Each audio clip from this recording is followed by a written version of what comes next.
Welcome बच्चों। Third question में देखो, फाइंड 1/3 ऑफ 24।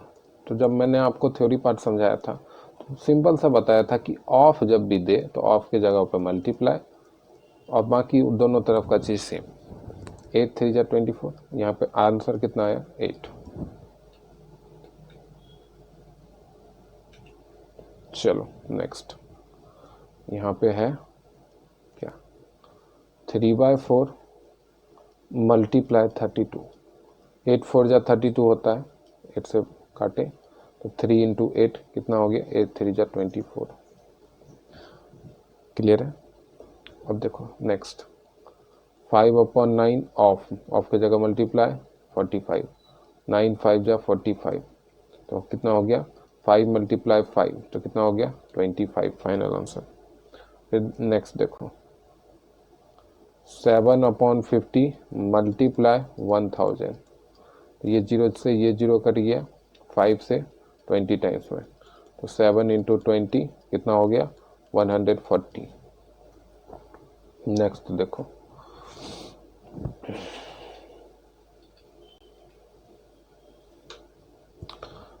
यहाँ पे बोला है तुमको 3/20 ऑफ की जगह मल्टीप्लाई लगाए 1020, जीरो से जीरो कट गया, 2 से ये कितने टाइम्स में 51 टाइम्स में, तो ये हो गया 3 इंटू 51।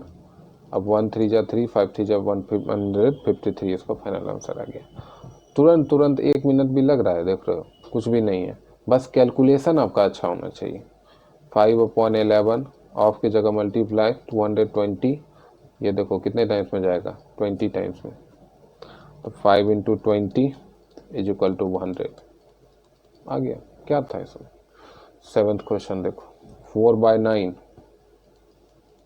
ऑफ की जगह मल्टीप्लाई यहाँ 54, 9 6 जब 54, तो यहाँ पे 4 इंटू 6, 6 4 जा 24 होता है, 24 आंसर आ गया।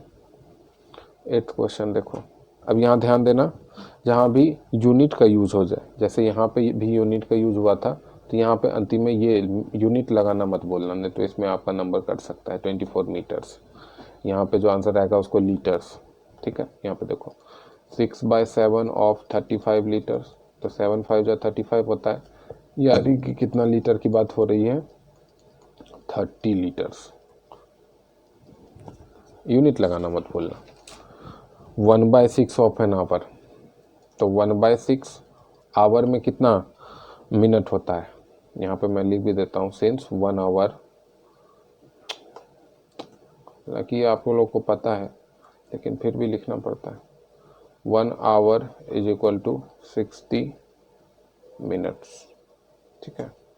तो यहाँ पे 60, ये 10 टाइम्स में, अब क्या लिखेंगे 1/6 ऑफ एन आवर कितना हुआ 10 मिनट्स, इसीलिए उसको मिनट्स में कन्वर्ट किया। ईयर के केस में आपके पास दो चॉइस है, या तो आप डेज के टर्म में लो या आप मंथ के टर्म में लो, लेकिन मेरा सजेशन है कि मंथ के टर्म में लेना, उससे आपका कैलकुलेशन बहुत ही आसान हो जाएगा। 12 मंथ्स, ठीक है। तो यहाँ पे 5/6 मल्टीप्लाई 12, 6 2 जा 12, तो हो गया 5 into 2 is equal to 10 months, ठीक है बेटा। आगे बढ़ते हैं।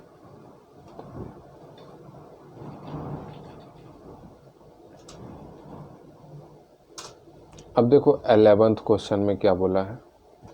11th क्वेश्चन में बोला है 7/20 ऑफ अ केजी, तो 1 केजी में 1000 ग्राम होता है, पता है ना। यहाँ लिखेंगे since 1 KG is equal to 1000 grams, तो ये जीरो से ये जीरो कट गया, ये 2 से 100 कितना टाइम्स में 50 टाइम्स में, तो यहाँ पे क्या लिखेंगे 7 इंटू 50, यानी कि 350 ग्राम्स के बारे में बात हो रहा है ना। आगे देखो 12th क्वेश्चन। 12th क्वेश्चन में बोला है 9/20 ऑफ अ मीटर। अब आपको क्या पता है, ये यूनिट का जो रिलेशन है यहाँ पे आपको ध्यान रखना पड़ेगा। अगर आपको नहीं पता है कि 1 मीटर में कितना सेंटीमीटर होता है, 1 आवर में कितना मिनट होता है, 1 केजी में कितना ग्राम होता है, 1 लीटर में कितना मिली लीटर होता है, तो बहुत मुश्किल है बेटा, वो सब ध्यान रखना पड़ेगा। वो सब ज़िंदगी भर काम आएगा, है ना। ऐसा नहीं है कि आप सिर्फ स्कूल में कॉम्पिटिटिव एग्जाम दोगे उसमें भी काम आएगा, इसलिए ध्यान रखिए थोड़ा। तो यहाँ पे 1 मीटर की जगह 100 सेंटीमीटर लिख सकते हैं, 0 से 0 कट गया 2 से, 10 5 टाइम्स में, तो यहाँ कितना आ गया 9 × 5, 9 5 जब 45। अब ये मीटर है या सेंटीमीटर, ध्यान रखिएगा सेंटीमीटर में कन्वर्ट कर लिया है यहाँ पे, अगर आप भूल जाते हो तो यहीं से सेंटीमीटर लिखते हो, ठीक है। हालांकि ये मैं आपको सजेस्ट नहीं करूँगा, अंतिम में ही लगाना। सॉरी क्या कट गया, अरे हाँ चलो 13 क्वेश्चन देखते हैं। अब एक डे की बात की है, तो डे में देखो मिनट्स भी होता है, सेकेंड भी होता है। तुम अगर सेकेंड्स में लोगे तो बहुत बड़ा कैलकुलेशन आएगा, इसलिए मेरा सजेशन है कि मिनट्स में करना, ठीक है। तो 1 डे में तीन तरीका है, मिनट्स, सेकेंड्स, आवर्स। तो 1 डे में 24 आवर्स होता है, और 24 में 60 मल्टीप्लाई करोगे तो उतना मिनट्स होता है, और उसमें 60 मल्टीप्लाई करोगे तो उतना सेकेंड्स होता है। तो आसान कैलकुलेशन कितने होगा, आवर्स में होगा, तो हम लोग आवर्स में कर रहे हैं। अगर आपको ज़्यादा समय हो तो आप सेकेंड्स में कर लेना आराम से, कोई दिक्कत नहीं। 8 3 जा 21, तो 7 × 3, यहाँ पे कितना आ गया 21 आवर्स, यानी 21 आवर्स की बात हो रही है। अब देखो 14th क्वेश्चन, ठीक है। 14th question 3/7 of a week. अच्छा, इसके लिए तो एक ही बात है, एक वीक में कितना होता है, एक वीक में 7 डेज होता है, तो जो भी होगा ये 7 डेज में ही होगा। तो 1 वीक की जगह 7 डेज लिखे, 7 से 7 कट गया तो 3। अब ये 3 वीक नहीं आया है, ये 3 डेज आया है। इसलिए मैंने बोला है कि जब भी आप कन्वर्ट करते हो तो इस बात से हरदम अवेयर रहो कि किस यूनिट में आपने कन्वर्ट किया है, ठीक है। देखो ये 15th क्वेश्चन भी कर ही लेते हैं। 15th क्वेश्चन में देखो